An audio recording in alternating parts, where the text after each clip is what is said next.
Hi friends, EK learnings daily current അഫെയറിലേക്ക് ഏവർക്കും സ്വാഗതം. ജമ്മു കാശ്മീരിലെ ഷോപ്പിയാനിൽ സൈന്യവും ഭീകരരുമായി ഉണ്ടായ ഏറ്റുമുട്ടൽ ഏതാണ്? Operation Keller.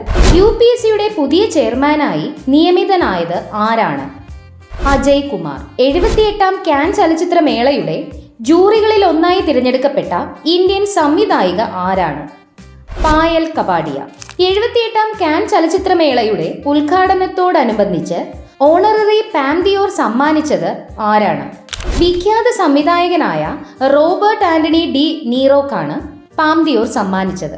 തമിഴ്നാടിന്റെ ശുചീകരണ ദൗത്യത്തിന്റെ ഭാഗമായി സ്ഥാപിച്ച ക്ലീൻ തമിഴ്നാട് കമ്പനിയുടെ ആദ്യ CEO ആയ മലയാളി വനിത ആരാണ്?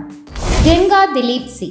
കായിക്കര കുമാരനാശാൻ സ്മാരകം നൽകുന്ന K സുധാകരനാശാൻ യുവകവി പുരസ്കാരം നേടിയത് ആരാണ്? PS ഉണ്ണികൃഷ്ണൻ.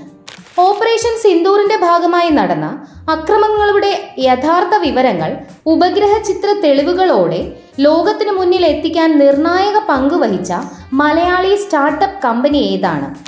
കവ സ്പേസ്.